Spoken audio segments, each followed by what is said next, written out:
c'est-à-dire une partie, on en verra tout à l'heure, hein, l'éducation des commerciaux, à la fois chez les partenaires et chez les voilà.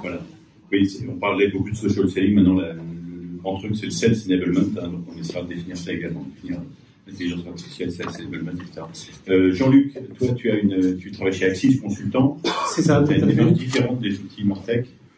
Oui, d'abord, je ne viens pas de ce monde-là au départ, ni même du monde du conseil. Hein. Toi, tu es dans un laboratoire. Voilà, j'ai créé et je dirige le laboratoire d'intelligence artificielle d'Axis Consultant, donc on va dire une cellule de tech et de data scientist au sein d'un cabinet de conseil. Voilà. Et donc en termes de Martech, vous en êtes où actuellement? Vous avez des choses qui sont déployées chez IBM, mais là vous utilisez des outils. Alors, on utilise un mix. Donc, chez IBM, le Martech, c'est un mix d'outils développés en interne. Nous avons le portfolio qui nous permet de le faire, et bien sûr d'autres standards du marché. Parce que je pense que ce qui est important de comprendre, c'est que nous pensons en termes d'outils d'aide à la vente pour les commerciaux et pour le marketing, surtout, on va dire, un processus end-to-end, c'est-à-dire de la source, du sourcing, jusque le feedback du client quand bien sûr on a fait une vente ou pas, parce que tout ça c'est très itératif. Donc vous avez un département qui s'occupe spécifiquement des outils sales et marketing. C'est ça qui est intéressant, ça m'a surpris, c'était le titre de ce département. Vous avez une sorte de service Martech qui s'appelle Sales et Marketing. C'est pas Sales or Marketing. Systems. Donc c'est véritablement pour gérer tout ce processus d'approche, de vente et bien sûr d'advocacy des clients. Alors l'approche de la vente, vous l'avez théorisée, vous avez analysé tout le cycle de vente avec un grand nombre d'étapes. Oui. Alors, il y a un grand nombre d'étapes qui est au nombre de 26, mais c'est pas ça qu'il faut retenir. Je pense que ce qu'il faut retenir surtout, c'est le fait que ce département au sein d'IBM répond à des besoins et à une pluridiscipline chez nous, c'est-à-dire qu'il y a à la fois des vendeurs, des marketeurs et bien sûr l'IT. Parce que le monde change, on peut l'entendre là, et ce département nous permet de rester à l'affût de tout ce processus justement de vente et de pouvoir, par itération, faire évoluer tous ces outils, ces plateformes qui nous servent à suivre nos clients. Vous avez un monsieur Martech. Nous avons un monsieur Martech. C'est un monsieur. C'est un monsieur. Mais ça pourrait être une dame. C'est monsieur Martech, mais c'est monsieur / madame Martech. Jean-Luc, il travaille dans ce lab qui s'appelle donc le IA Lab, c'est ça, non? Le lab IA. Le lab IA. Est-ce qu'on peut définir ce terme quand même? Est-ce qu'on peut définir ce terme? Intelligence artificielle. Le mot est... Alors on va le faire assez rapidement. Définir le terme, et puis quelle technologie ça part de technologies qui permettent... alors c'est un ensemble on essaye de concevoir un ensemble de machines. Alors au sens de machine, il faut entendre système qui permettent soit de penser ou d'agir rationnellement. Ça, c'est souvent la base qui va bien. Tu sais que dès que tu dis le mot penser juste après le mot intelligence, tout le monde se dit l'IA c'est un truc intelligent. Pas forcément. J'utilise TensorFlow, je pointe mon chat et ça m'affiche que on aime bien les chats. Voilà. Et puis l'autre volet, c'est agir ou penser, je dirais, comme un humain. Et là, c'est beaucoup plus complexe parce qu'un humain, il n'agit pas ou il ne pense pas toujours rationnellement. Et ça veut dire qu'il faut arriver à capter d'autres choses qui font toute la richesse de l'être humain. Et c'est ça la vraie complexité. Ça, c'est le sommet de la pyramide, on va dire. Alors, si on reste juste purement marketing, application marketing, les technologies d'IA, tu peux nous lister différentes technologies, parce que c'est un ensemble de technologies. Oui, il y a un spectre assez large. On a tendance à mettre tout dedans. Ça dépend aussi des différentes générations de technologies qu'on trouve dans l'IA. Ça va des systèmes experts jusqu'à aujourd'hui. On parle beaucoup de machine learning, d'apprentissage automatique, de deep learning, mais ça couvre aussi la reconnaissance faciale, tout ce qui touche au vocal, l'optimisation combinatoire. Il y a pas mal de choses qui relèvent de... Pour un marketeur, je veux décider, choisir le meilleur prix pour mes produits. Oui. Bien souvent, on fait de la prédiction. On a des modèles de prédiction, donc issus du machine learning. C'est bien souvent ça qu'on utilise. Il s'agit d'analyser énormément de données pour arriver à définir quel est le prix le plus pertinent à l'instant T. Voilà. On fait du scoring. Il y a des méthodes de scoring aussi qui nous permettent d'aboutir. Tout dépend de l'angle qu'on peut avoir, mais voilà. Donc, reconnaissance du langage naturel, on peut lister ces 4-5 technos? Oui, en ce moment, nous, on travaille pas mal sur ces aspects-là, sur notamment la voix, puisque beaucoup d'interactions aujourd'hui se font en vocal. Alors, concrètement, j'appelle un centre d'appel. Vous appelez un centre d'appel, on travaille surtout sur cette thématique-là, on appelle un centre d'appel, et le but du jeu derrière, c'est que le téléopérateur puisse relativement rapidement capter un certain nombre d'éléments. Bien souvent, il a des scripts associés à différents mots-clés ou à différentes expressions clés, et en fonction de ce que vous dites à l'instant T, il a des scénarios, je dirais, qui s'affichent et qu'il essaye de dérouler. Ce qu'on essaye de capter aussi, c'est d'autres choses, c'est-à-dire ce qu'on appelle la tonalité ou le mindset, je dirais, de la personne qui appelle, c'est-à-dire en fait, quelque part, quel est son état d'esprit à l'instant T. Alors ça va plus loin que la partie émotionnelle. La partie émotionnelle, j'allais dire aujourd'hui, ça peut être vu un peu comme un gadget, l'analyse de sentiments aussi. L'idée, c'est vraiment, ce qu'on essaye tous de viser, c'est cette approche au niveau du mindset, c'est-à-dire l'état d'esprit. Dans quel état d'esprit est mon interlocuteur? Et en fonction de cet état d'esprit-là, je vais avoir une attitude différente. Voilà. Au niveau de la voix, au niveau des mots que j'utilise, s'il a besoin d'être rassuré ou autre. Donc le téléopérateur va pouvoir agir en fonction de tout ça.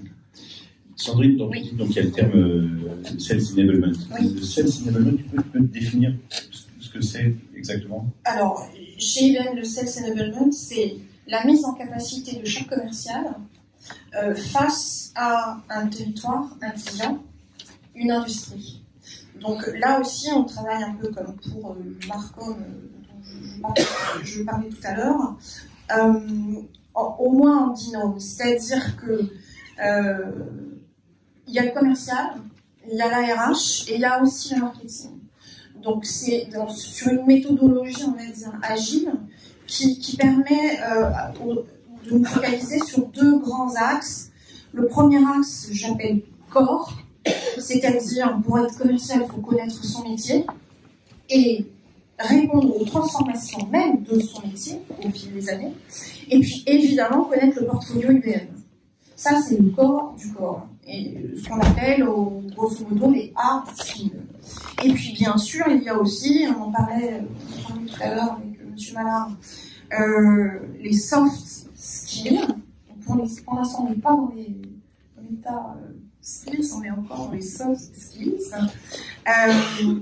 Et là, évidemment, c'est beaucoup plus personnalisé, suivant le commercial, son histoire, etc. Parce que là, il s'agit de développer l'écoute, développer les capacités de négociation, développer beaucoup aussi la présence, je veux dire, sociale et digitale, où là, évidemment, le marketing hors produit, le marketing opérationnel dans les pays, peut largement aider. Donc les hard skills, les compétences produits, les soft skills, et puis le contenu, la data, enfin il y a tout un ensemble de ces développements, c'est aussi de pousser le bon message à la bonne personne au bon moment. Bien sûr, puisque il gère à la fois des clients, mais ces clients sont sur un marché, donc des industries.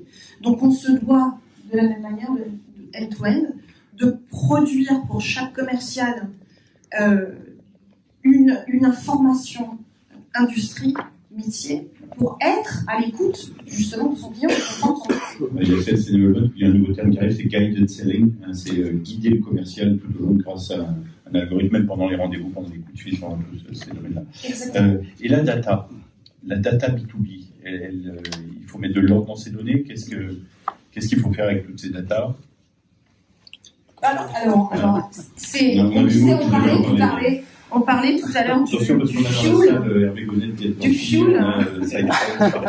Qui font des choses merveilleuses avec la data. Je pense que toute la complexité, c'est de savoir l'exploiter. Au-delà, bien sûr, de savoir la stocker, y avoir accès, il faut aussi l'exploiter. Donc ça demande des outils. On n'a pas besoin, je pense, encore d'aller jusque l'intelligence artificielle pour ça, mais au moins d'avoir des outils, on va dire, ce qu'on appelle de deep analytics, extrêmement importantes pour pouvoir évidemment l'exploiter. Alors, chez Axis Consultant, vous avez des demandes de vos clients. qui vous demandent de développer des outils sur mesure. Alors c'est surtout la vocation du lab, oui, effectivement. C'est ça. Ouais. Quelles sont les demandes? Ils viennent vous voir, ils se sont préparés, ils ont fait les process de... Alors on va dire que... Ça bon, et leurs données sont propres, c'est juste exploratoire, ils viennent te voir en disant « dites-nous quoi faire ». Alors on travaille essentiellement avec des grands groupes, ce qui est déjà aussi un point important, parce que ça veut dire que bien souvent ils ont des armées de data scientists, ils ont des armées de technomakers et autres, donc pas mal de sujets ont été déjà traités en interne, donc généralement quand on rencontre nos clients sur des sujets un peu pointus en termes d'IA ou de data science, ça veut dire qu'on tombe sur des points durs. Donc, c'est ce que j'appelle les cailloux dans la chaussure. Donc, quand on voit un client, bien souvent, il nous parle de cas où... quel caillou c'est très variable. On a traité pour, je dirais... Y a-t-il ici, d'ailleurs, des personnes qui ont un caillou dans la chaussure? Il y a des personnes qui disent « moi, j'ai un cas, je ne sais pas comment le régler, on s'est cassé les dents... voilà, toujours tous des cailloux, ça dépend de la taille du caillou. Ça dépend de la taille du caillou, et ça fait plus ou moins mal. Donc, on a un peu de tout. On a des centres d'appel, par exemple. On a des gros retailers qui ont des problématiques par rapport à l'expérience client. Pas mal de choses qui remontent à un instant T. Qu'on appréhende un peu différemment, parce qu'en fait, les outils qu'ils ont mis en place, et souvent ils en ont mis en place une multitude, les uns faisant appel aux autres, ainsi de suite, au bout d'un moment, ils s'aperçoivent que il n'y a pas le résultat attendu, ou que, ça ne couvre pas tout le spectre, et qu'il reste quand même des choses à couvrir. Et bien souvent, c'est parfois complexe à appréhender, et c'est là où on intervient. Alors, d'un côté, si je résume, on a des outils Martech sur étagère, oui, d'éditeurs, c'est le prêt-à-porter. Oui. Donc, les entreprises petites, moyennes. Ce que font nos BU, faire ça, voilà. On a une BU DMC sur la partie digitale, marketing et commerce. Toutes les personnes vont recevoir pour les trophées Martech. Tout à fait. On a ensuite la possibilité pour d'autres sociétés un peu plus grandes de faire concevoir des algorithmes spécifiquement pour enlever leurs cailloux spécifiques dans la chaussure. C'est de la haute couture. Et puis voilà, et donc Axis Consumer. Et puis on a IBM qui a son propre service Martech. Oui, mais ça ne veut pas dire qu'il ne fait pas appel à des compétences externes non plus. D'où l'importance d'avoir ce service qui puisse faire le pont entre ce que notre portfolio peut nous apporter, et je le concède, c'est large, et puis tout ce qui pourrait nous manquer, et que nous allons bien sûr chercher à l'extérieur, sachant que, ce qui concerne l'intelligence artificielle, se source chez nous. Ouais, voilà. Oui, et donc, Stéphane nous disait, le métier de marketeur change et il faut de nouvelles compétences. Est-ce qu'il faut un monsieur Martech? Alors, il y a un service Martech chez vous, vous faites du sur-mesure, on peut externaliser de la Martech chez vous. Est-ce que vous pensez que les entreprises doivent avoir au sein des services marketing, au sein du COMEX, au sein de la DSI, faut-il un monsieur une madame Martech? Alors, ce qu'on voit, nous, chez nos clients... Est-ce qu'il y a un vrai nouveau métier?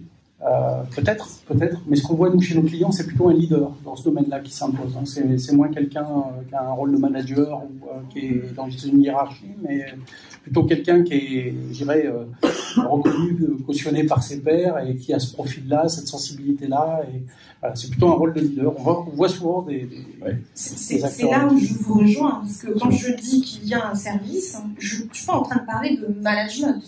Je suis en train de parler de mettre en commun des équipes qui sont pluridisciplinaires. Ouais. Bon, alors là, il se trouve qu'on est rattaché au marketing, mais les informaticiens en interne dépendent de l'informatique interne, les vendeurs dépendent bien sûr des BU de commerce, mais c'est mettre en commun, quand il s'agit effectivement de mettre en musique, on va dire tout un système qui va gérer l'intégralité de ce processus, c'est d'avoir finalement un leader, effectivement. Alors donc il faut un leader, et ensuite il faut quel soft skill, quel hard skill faut-il pour déployer avec succès une solution. Quel est d'ailleurs le taux d'échec? C'est une question gênante ou pas? Il y a combien 95% des startups qui se créent se plantent. Combien de projets Martech se plantent quand on fait du sur-mesure? Alors nous, c'est un peu différent. Hein. Le lab, on part du principe que, comme tout laboratoire, on a des choses qui réussissent et d'autres qu'on met à la poubelle. Sachant que quand on met des choses à la poubelle, on en tire de l'expérience, donc c'est jamais tout perdu. Donc on accepte ce rôle-là. Aujourd'hui, on a mis très peu de choses à la poubelle, au jour d'aujourd'hui. Mais alors après, faut voir au niveau des projets qui sont traités plutôt par les BU spécialisés, notamment dans le domaine du marketing. Il y a des projets qui effectivement vont dans le mur. Et on sent qu'ils vont dans le mur à un certain moment. Et en général, quand un projet Martech va dans le mur, ou quand il n'est pas adopté correctement, quelles sont les causes ? Bien souvent, les causes, paradoxalement, c'est pas du tout les outils ni la techno, mais c'est bien souvent le métier. Et c'est, je dirais, un certain nombre de problématiques liées à un process particulier qui ont mal été appréhendées ou des choses de ce type-là. L'outil ne fait que renforcer, en fait. Et voilà, et il accentue même les problèmes qu'il peut y avoir. Donc, si avant vous n'êtes pas clair, quand vous outillez un process qui lui est boiteux, vous le rendez encore plus boiteux. Et alors, il faut un leader, mais un leader, c'est des compétences. Il faut former ces gens-là. Y a-t-il suffisamment de leaders dans les entreprises avec lesquelles vous travaillez ? Est-ce qu'il y a suffisamment de personnes compétentes ? Alors, techniquement, c'est une chose. Souvent, moi, j'ai implémenté Salesforce dans un grand groupe américain il y a 20 ans, au tout début de Salesforce. J'avais le directeur commercial anglais qui était à ma droite, le directeur technique à gauche, et l'un demandait à l'autre. Le directeur commercial me dit « Jean-Philippe, pourquoi est-ce que le directeur technique me parle d'agriculture ?» Je dis, mais pourquoi il parle d'agriculture ? Ben oui, il me demande quel champ j'ai besoin de créer dans la base de données. Bon. Donc, est-ce qu'il y a toujours ce gap de vocabulaire, est-ce qu'il manque des compétences ? Est-ce qu'on trouve suffisamment les leaders qu'on veut ? Ou est-ce que ça rate par manque de formation de leaders ? Bon, je crois que là, si je recherche un peu le mouton à 5 pattes, mais quand on parle de leader, je pense qu'effectivement, c'est surtout une question de vocabulaire. Donc il faut que ce soit quelqu'un qui soit capable, donc, qui souvent l'a fait, un métier qui soit marketing, vente, parce qu'en fait on les lit en tout cas chez nous, très facilement, on passe de l'un à l'autre assez facilement, et qui soit capable de parler à l'informatique. Mais pour ça, il faut avoir déjà une vision. Donc la première chose, c'est d'avoir, je pense, si on ne veut pas trop se tromper. Et nous, on n'aime pas trop se tromper chez même parce que quand on fait des choix, c'est pour des centaines de milliers de personnes. Donc je pense que déjà, et on l'a dit là plusieurs fois, customer centric, c'est pas comment le commercial, comment l'IT, comment le marketing est organisé. C'est comment le client achète et pourquoi il achète. Donc ça, c'est la première chose. C'est voilà. Et la description de ce site d'achat, les 26 étapes de exactement. Le processus. Des différents points d'entrée, s'il a déjà acheté une fois ou pas, s'il ne connaît pas connu. Donc il y a toute cette granularité là qu'il faut évidemment prendre. Il y a sûrement le côté client. Comment il achète, et puis en interne, comment les commerciaux utilisent les outils, comment ils vendent, qu'est-ce qu'ils font, au quotidien. Je pense qu'il y a des choses intéressantes aussi au niveau de l'explicabilité. C'est-à-dire que ce qui manque souvent, c'est la capacité à pouvoir comprendre ou expliquer pourquoi une décision est formée, pourquoi ça sert pour démontrer le ROI sûrement. Pas seulement, mais aussi pour voir s'il existe des biais ou pas, je dirais, sur les outils qu'on met en place, et ça c'est hyper important, c'est-à-dire qu'aujourd'hui on a besoin de sensibiliser un certain nombre d'acteurs en interne à cette notion d'explicabilité, c'est-à-dire est-ce que je me fie à ce qui sort d'un algorithme, ou est-ce qu'au contraire je suis capable d'expliquer pourquoi cet algorithme à un moment donné sort tel ou tel résultat. Et s'il y a des biais, arriver à pouvoir les déceler, parce que je dirais, on connaît tous les biais de surapprentissage ou autres qu'on peut induire, qui sont parfois un peu pervers, et il faut cette sensibilité-là, c'est complexe. Stéphane nous parlait tout à l'heure de data scientists en disant que les GAFA embauchaient la plus grande pool de data scientists français. On forme en France 500 data scientists, alors que rien que les autres emplois, c'est 3000 emplois chaque année. Donc il y a un manque de compétences, peut-être. C'est vrai qu'on s'arrache les meilleurs. Donc bien souvent, oui, surtout si on en forme 500 et qu'ils vont là-bas. C'est ça. Mais dire que j'ai fait un salon il y a pas longtemps qui était sur le domaine de la data, je suis revenu avec une centaine de CV, quoi. Donc ça veut dire que malgré tout, on en forme et on en sort beaucoup. Voilà, la vraie problématique pour nous, c'est de trouver le bon. Dernier point peut-être, le ROI. Comment on démontre le ROI à son COMEX quand on déploie des solutions comme ça? Alors, c'est pas toujours gagné. Il y a des solutions où le ROI, on n'en a qu'une vague idée. Et d'ailleurs, est-ce que les leaders sont au COMEX? Alors non, pas du tout.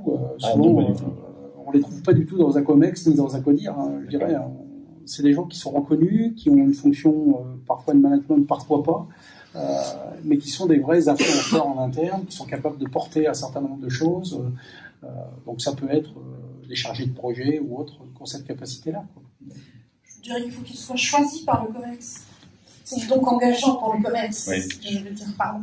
Oui, mais si le COMEX ne comprend pas le terme blockchain, IA, natural language alors on n'a pas processing, le COMEX. Hein. Si c'est ça la question, on n'a pas le COMEX. Donc il faut d'abord former le COMEX. Oui, tu es informatique, voilà, sinon on n'est pas... Oui, bien sûr, bien sûr. Non, c'est clair. Non, la vraie difficulté, elle est là. Hein. C'est-à-dire que le leader, effectivement, lui, a cette sensibilité. Tout le monde ne l'a pas. Et nos dirigeants l'ont parfois pas du tout. Donc, quel conseil vous donnez? On commence par quoi? On forme le COMEX? Non, je pense que ça vient de l'intérieur. On cherche les leaders? On détecte les leaders? On les détecte. Bien souvent, ils sont cooptés par leur père. Voilà, donc, et c'est parfois intéressant parce que c'est les gens du métier qui, à un moment donné, vont se tourner vers un tel ou un tel parce qu'il a cette sensibilité, cette appétence. Voilà.